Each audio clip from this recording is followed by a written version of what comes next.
అందరికీ వంకాయ కూర వడ్డించారు. ఒక ఆయన అంటాడు, అబ్బో నాకు వద్దండి అంటాడు. అయ్యో అదేమిటయా అంటే, నేను వంకాయ కూర ముట్టుకోనండి అంటాడు. నాకు చాలా బాధ అండి, నేను తినలేనంటాడు.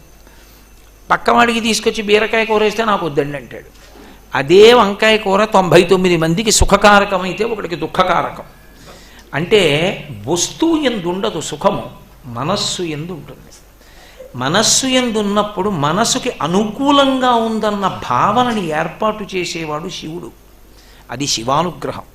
అందుకే శివుడికి శంకర అని పేరు. ఆ శ ఎక్కడైనా వచ్చిందనుకోండి, అది సుఖబీజం అని గుర్తు. అంటే అమ్మయ్యా అన్నీ అనుకూలంగా ఉన్నాయి అంటే ఉత్సాహం ఉంటుంది. ఉత్సాహాన్ని ప్రోధి చేస్తూ అన్నీ అనుకూలంగా ఉన్నాయని సంతోషంగా ఉండేటట్టు చెయ్యగలిగినది ఏదో అది శకారం. ఈ శకారం ఎక్కడి నుంచి ఎక్కడి వరకు విస్తరిస్తుందంటే, ప్రారంభంలో ఏదో ఒకటి నాకు బాగుందంటాడు. ఎలా?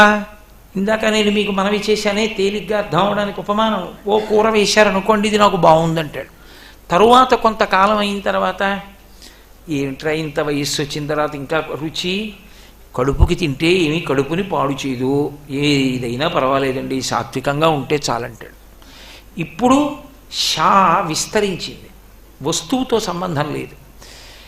ఇంకా విస్తరించింది అనుకోండి, అనుకూల ప్రతికూలములతో సంబంధం ఉండదు.